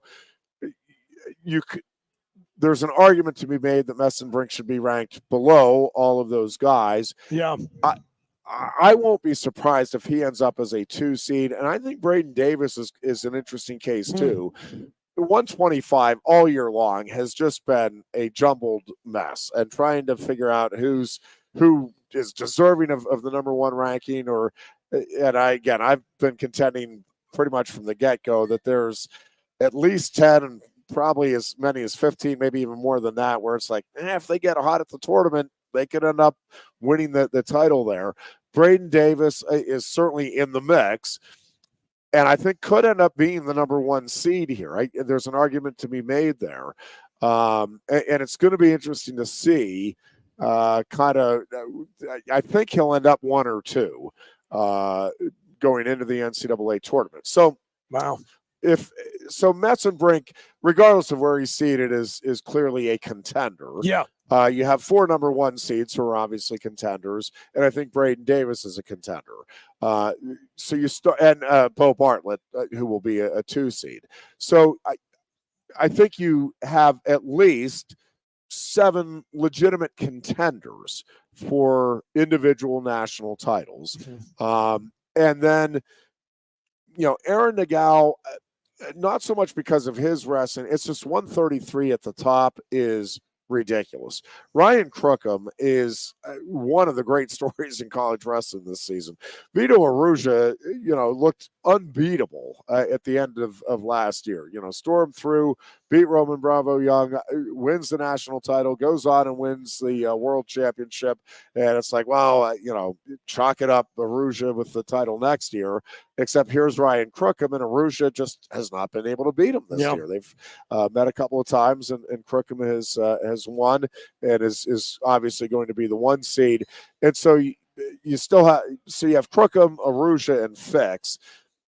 Not sitting here telling you there's no chance in the heck that Aaron Nagao couldn't beat any of those guys, but he's clearly an underdog in any of the bouts with those 3. Now, I think anybody else he's at least in the mix there with, but hard to say, at least going into the NCAA tournaments, that Nagao is a legit national title contender. Tyler Kasak is interesting because he wrestled a heck of a Big Ten tournament. Again, probably debatable whether he's a true title contender, but certainly a contender for very high All-America honors. And then Bernie Truax, I think, is also, again, debatable whether he's a true national title contender, again, from the outside looking in, but certainly, again, a strong contender for a very high All-American finish. So, trying to objectively look at it, I think you have 7, again, legit contenders for national titles, and 3 guys that can place,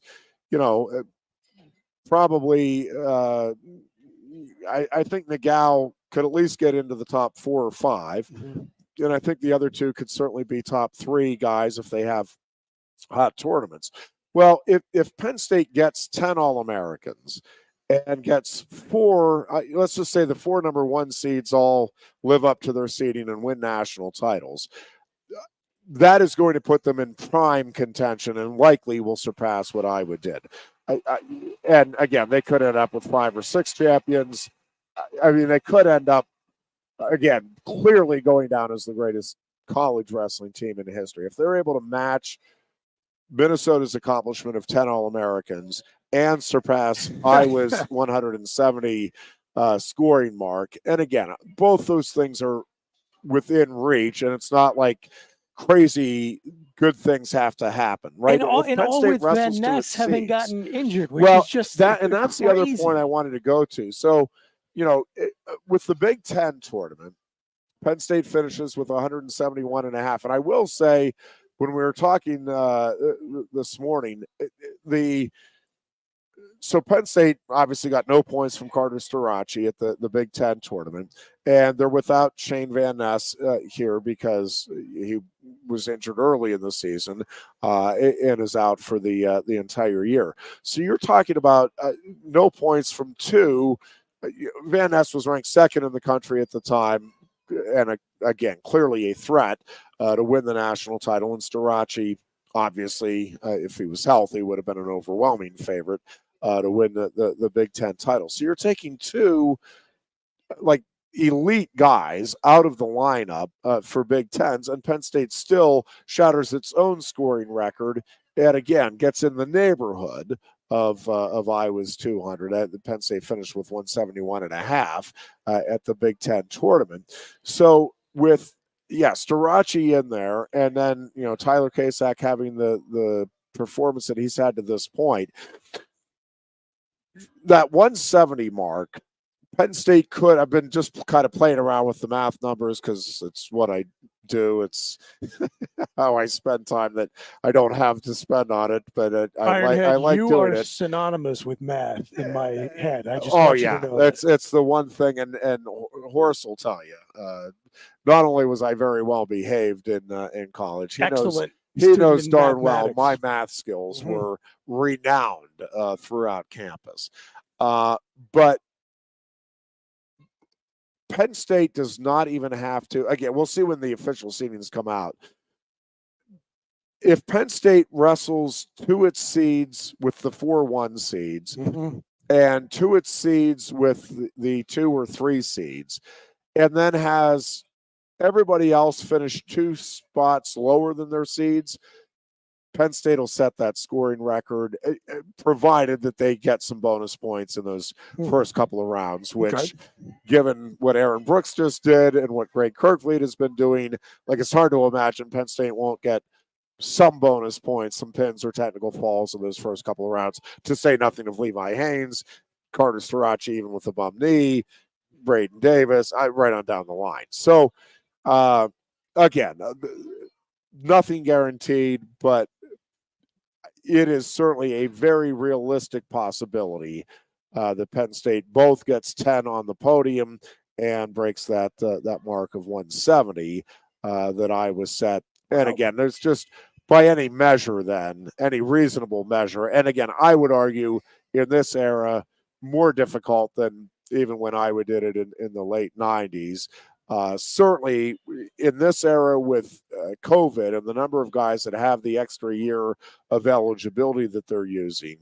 And I think other than Bernie Truax, I don't think Penn State has anybody in the starting lineup. I should have more carefully thought this out before.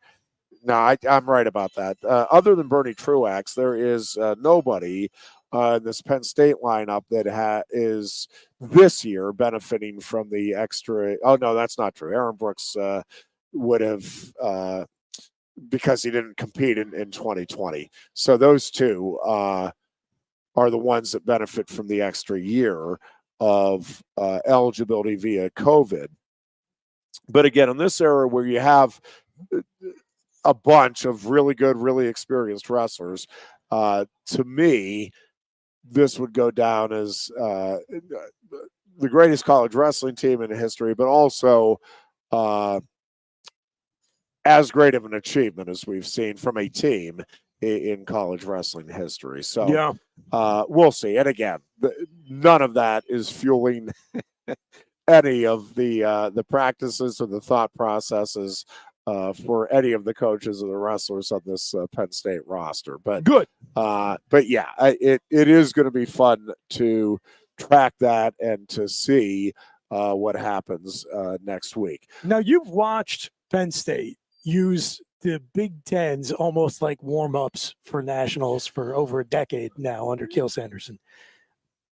I'm just curious what your overall takeaway of where you think the team is at heading into nationals based on what you saw at Maryland this past week. Yeah, so there's a couple of things. I was really curious to see, because I think they have done, not surprisingly, but I think they have done a great job, they being the coaches, like an over-the-top great job with Braden Davis and Tyler Kasak in particular, the two freshmen who, again, are two true freshmen. And I think sometimes we don't, fans don't give enough appreciation for the difference between the high school season and the college season. It's a 3-minute first period, start there, versus a 2-minute first period from high school to college.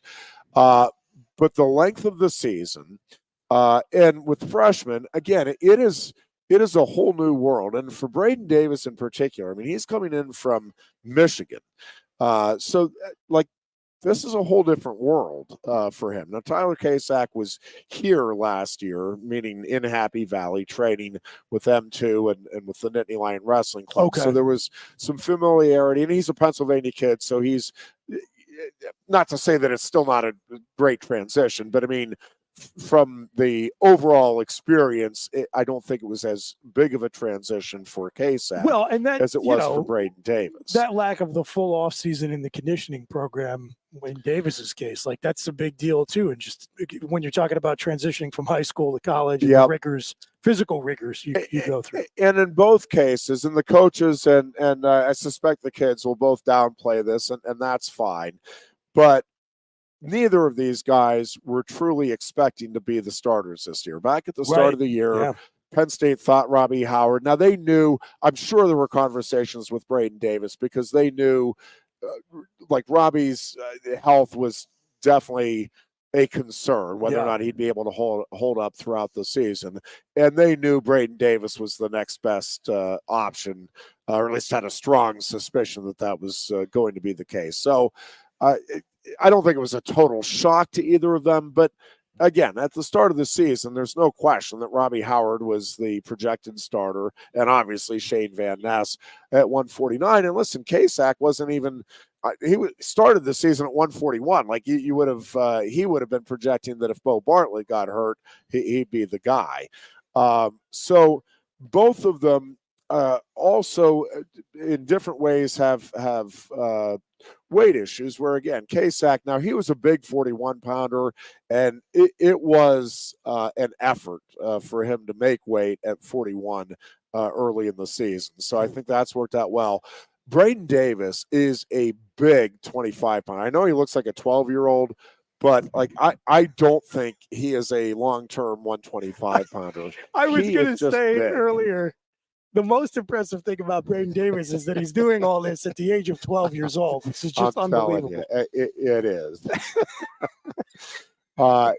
He is definitely a youthful looking kid. But so both of these guys, again, a lot to deal with. You're coming into a huge spotlight at Penn State, and the kids obviously deserve a tremendous amount of credit here as well. But I really thought the coaches did a masterful job in terms of navigating everything you have to navigate with the freshmen, and making sure they were in the right mindset and were feeling good. And they both really were. They were ready to go, obviously, at the Big Ten tournament, and it showed. Kasak finishing third, and Davis winning the title from starting as the number 6 seed. I think those guys still have their best wrestling ahead of them, and obviously you're hoping that's the case with the entire team. And one quick thing on the Big Tens, because I do think it's a misperception that Cal and the coaches don't care about the Big Tens. They don't care about I keep reading they don't care about the dual meets in the regular season. Again, I think I've made this point before, but like, you are not winning 56 consecutive dual meets because you don't give a rat's behind about dual meets. Like, Cal, there is a tremendous emphasis on being ready and going out and competing hard in those dual meets. And Penn State, now there are people ripping Cal. It's like, well, why would you have Carter Starachi out there against Edinburgh? It's a meaningless dual meet. Because they don't look at it as meaningless. That's what I'm telling you. They look at it as any opportunity to go out and compete, I'm talking about Penn State, saying we want to put out the best lineup we can and go out and put our best foot forward.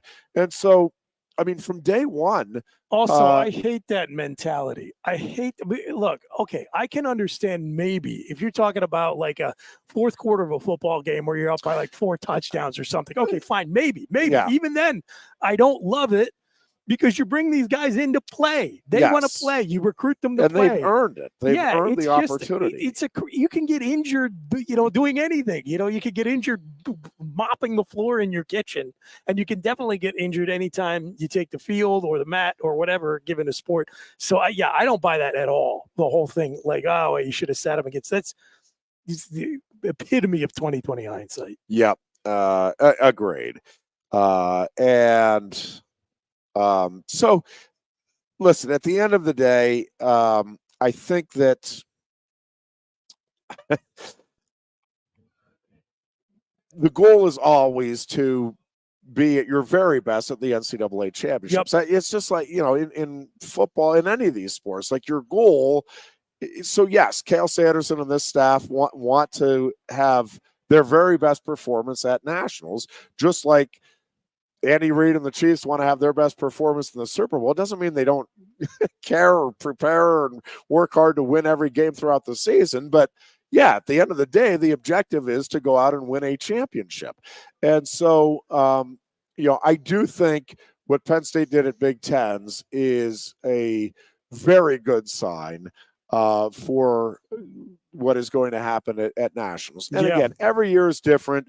There's nothing guaranteed, but it is hard to dispute the track record here that Penn State has had under Cale Sanderson, where they do go out right. and, pretty much across the board have their best performances at the NCAA tournament. And again, the truth is this team can afford to stumble in several spots, not live up to all of the seeds or the expectations, and still end up setting the scoring record and getting 10 All-Americans on the podium. And that is truly astounding. And again, there's a lot of, I think, very interesting storylines, both from Penn State's perspective and nationally, that are going to be fun to watch here in Kansas City in a couple of weeks. But, Penn State's going to have all 10 of its wrestlers seated somewhere in the top 8. The top 8 obviously are all Americans, and they'll have 4 number 1 seeds and probably have 3 other guys, I think, for sure seated in the top 4, and I think probably the top 3. Again, Messenbrink is going to be interesting because I think he's got a very strong contention to be the number 2 seed. I could see them putting him 4. I can't really see him putting him below 4, but I could see Ramirez and Carr being seated ahead of him. Yeah. But regardless of where, and by the way, that's a big difference. And I guarantee you Messenbrink doesn't care. He'll say he's going to go out and take care of business against whoever it is.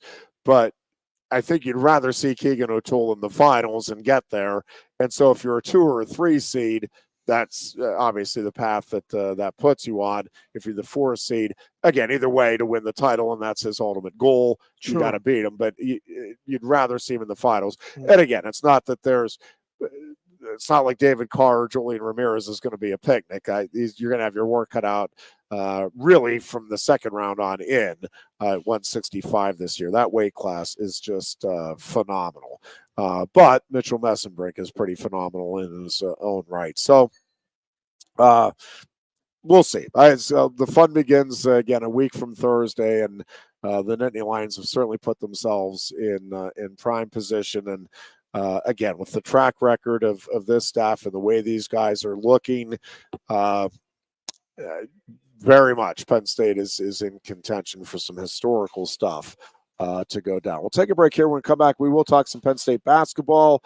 The Nittany Lions again getting ready to take on Michigan in the opening round of the Big Ten tournament tomorrow night. We'll talk some Penn State hoops after this on Sports Radio 98.7 The Fall. Coast into fall with a new Kia from Lion Country Kia. Right now, get a 24 Kia Seltos for 5.25% APR for up to 48 months. A new Sportage plug-in hybrid at 0.9% APR. Check out our 23 Sorrento hybrid for as low as 4.5% APR. And don't forget, all 2023 and 2024 Kias come with a 10-year, 100,000-mile limited warranty. Stop in and meet with one of our sales experts today and coast into fall at Lion Country Kia. We want to see you in a Kia. Since retiring, I have spent my time searching the countryside for the hottest wings in America. I always seem to end up disappointed. You call these hot? Back off, Luigi. Mamma mia. Your hands it, busboy. Your wings suck! I knew I should have stuck with Quaker Steak's triple atomic wings. You think I'm tough enough?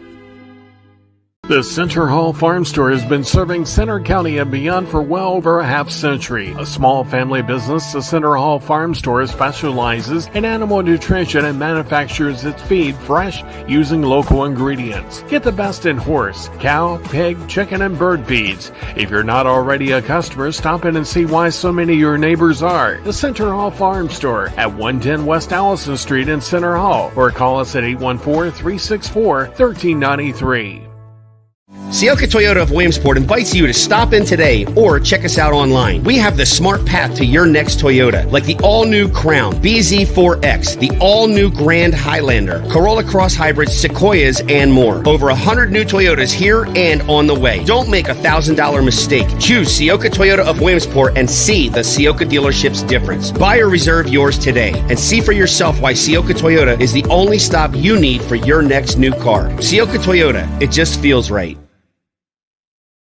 Ready to be part of something bigger? Come pave the road to success at Glen O'Haw-Baker and discover a career where your hard work and determination can build a bigger, better future. Our team believes we can build a stronger future together. Join us at Glen O'Haw-Baker, where we value teamwork on the field and on the job. Go to GOHcareers.com to apply. GOHcareers.com. And best of luck to all the Center County sports teams all season long from everyone at Glen O'Haw-Baker. With a Timber Kids savings account, you can start to save money, earn prizes, and teach your kids the value of savings. It's easy as 1, 2, 3. Building futures is what we do at TFCU. You really need to belong to a credit union. You belong at TFCU, Timberland Federal Credit Union, a credit union you can grow with. The Goon and Ironhead. And we welcome you back in here on this Tuesday afternoon. I'm getting a couple of notes here that apparently we have, I don't know if it's Fox Sports talking over us on the stream, which probably means the radio station as well.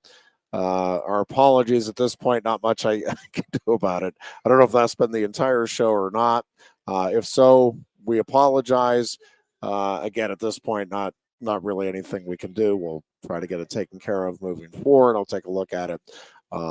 Thanks for notifying. Hopefully it's something that just started because I'm just hearing about it in the last break. But if it's been going on the entire show, my apologies. I didn't hear anything about it until just the last couple of minutes. So I do appreciate folks taking the time to let us know. Between the two broadcasts, you had to hear something you agreed with. Well, yes. You would certainly hope. And again, it's still continuing, so we apologize for that. Couple of things. Penn State basketball again tomorrow night, 9:00 tip against Michigan. And then Indiana in the second round, which is a team Penn State won twice against. I know, NIT is not exactly a great aspiration for any program. I do think if they can get these two know wins, who you are. Yeah, and listen, I think and understand that it's a first-year head coach, and hopefully, I think one of the really interesting stories is going to be who does come back next year, and not so much, I guess.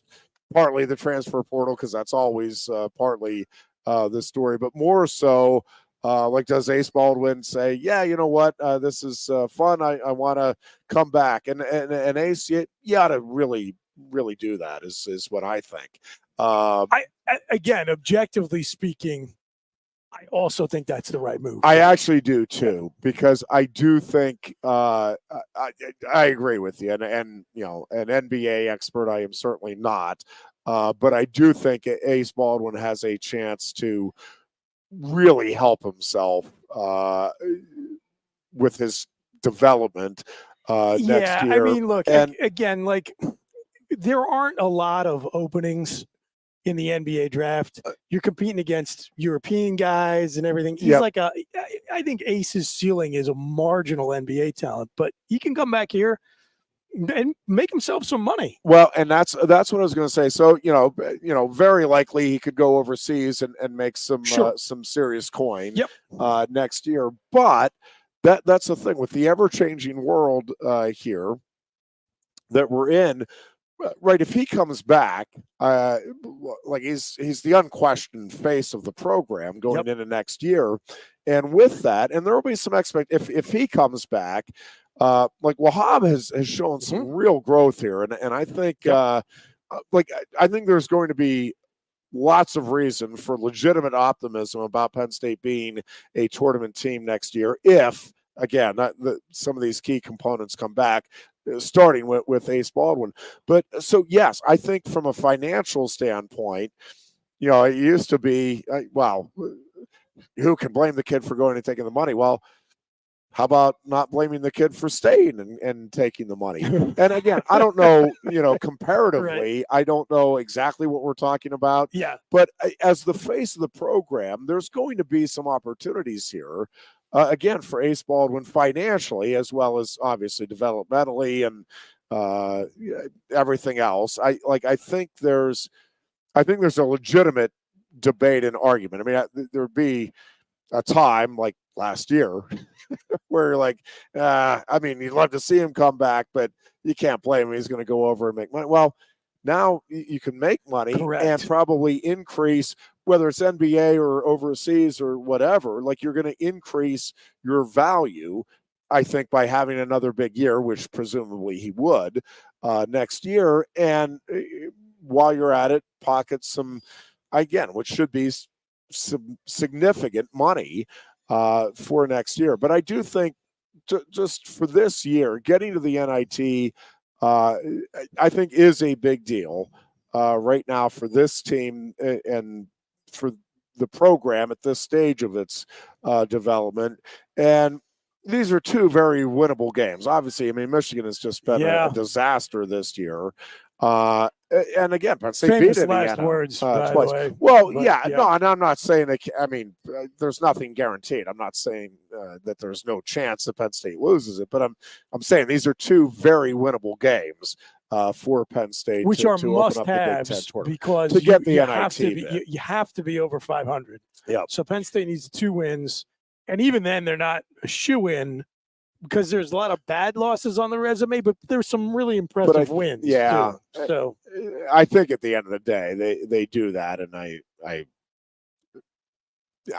maybe not a lock. I haven't sat down and really looked at it. I can't imagine Penn State not being in the NIT if they win those two. The stakes are very low for the NIT. So if they can get a program with some brand strength that will be a draw, they'll probably happily do it. That's yes. And so I don't know that there's a college fan base in America that has been more consistently excited about unexpected NIT runs this century than Penn State. I mean, some of my funnest times in the football offseason has been watching those NIT title runs. It's a good time. It is a good time. And again, as we've talked about before, NIT in year 1, yes, that is like rarefied air for Penn State standards for Mike Rhodes. So yeah, let's get it done. Let's get those 2 dubs. Yep. And again, I just wish it was an earlier tip off tomorrow night. I'm usually in bed right around 9, so it's going to be a struggle for me. But I will just go to sleep. I will Ironhead. make the Like, struggle. No, I want to the game being played without you having to endure watching all of it. Like I understand, but I that's the want to hack see it. for Penn State basketball. And me it know was how a it good turned senior day, by the way. Congrats Yes. to closing out the season in fine fashion and building a little momentum for whatever it's worth in the Big Ten tournament. And Well, we momentum, talked about how they were right there with Maryland at Maryland. like right there. Yeah. Should have won that one. I think, Absolutely but should have won. added to the long list of games that they should have won during the regular season. So hopefully they can go out and get these two, because it would be, again, I think, significant to get in the NIT and, to allow that development to continue with Mike Rhodes and these players. Like, correct. It's kind of like a bowl game that you. Yes. There is a benefit when you have, again, hopefully a lot of these guys coming back next year, that you can continue to play, develop, and grow that cohesion that again could develop into something that's pretty significant next year. So best of luck to Mike Rhodes and the Nittany Lions as they start that quest tomorrow night. And, of course, we'll be back on Thursday to talk about that and hopefully get you ready for the Indiana game on Thursday evening in the second round. Yes, fingers crossed, of the Big Ten tournament. Penn State spring practices got underway today. Blue-white game will be on April 13th. The brackets for the NCAA wrestling tournament come out tomorrow. This evening we'll learn officially that Carter Starachi is an at-large bid, and Penn State is taking all 10 of its wrestlers to Kansas City for the NCAA championships. And real quick on a local front, congratulations to Asher Cunningham winning a state championship for the Little Lions.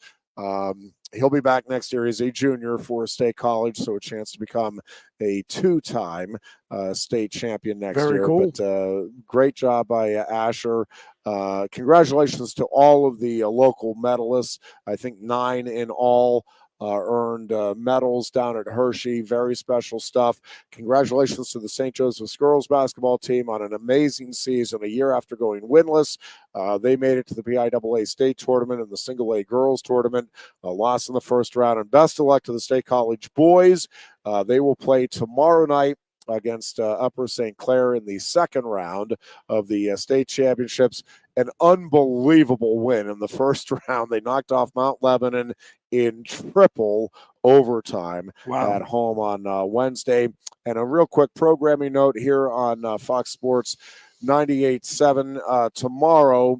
We will have State College boys coach Brian Shawley on right at the start of our program at 8 o'clock tomorrow morning. And then from 9 to 10 tomorrow, we'll have Penn State trustee Anthony Lebrano joining us for the full hour. So stay tuned for that. That'll be a good one. And we will be back with you on Thursday with our next edition of the Lion Country Kia Goon and Ironhead show. Until then, be good and be Coast safe. into fall with a new Kia from Lion Country Kia. Right now, get a 24 Kia Seltos for 5.25% APR for up to 48 months. A new Sportage plug-in hybrid at 0.9% APR. Check out our 23 Sorrento hybrid for as low as 4.5% APR. And don't forget, all 2023 and 2024 Kias come with a 10-year, 100,000-mile limited warranty. Stop in and meet with one of our sales experts today and coast into fall at Lion Country Kia. We want to see you in a Kia. Since retiring, I have spent my time searching the countryside for the hottest wings in America. I always seem to end up disappointed. You call these hot? Back off, Luigi. Mamma mia. Look, handsy busboy. Your wings suck! I knew I should have stuck with Quaker Steak's triple atomic wings. You think I'm tough enough? The Center Hall Farm Store has been serving Center County and beyond for well over a half century. A small family business, the Center Hall Farm Store specializes in animal nutrition and manufactures its feed fresh using local ingredients. Get the best in horse, cow, pig, chicken, and bird feeds. If you're not already a customer, stop in and see why so many of your neighbors are. The Center Hall Farm Store at 110 West Allison Street in Center Hall, or call us at 814-364-1393. Sioka Toyota of Williamsport invites you to stop in today or check us out online. We have the smart path to your next Toyota, like the all-new Crown, BZ4X, the all-new Grand Highlander, Corolla Cross Hybrids, Sequoias, and more. Over 100 new Toyotas here and on the way. Don't make a $1,000 mistake. Choose Sioka Toyota of Williamsport and see the Sioka dealership's difference. Buy or reserve yours today and see for yourself why Sioka Toyota is the only stop you need for your next new car. Sioka Toyota, it just feels right.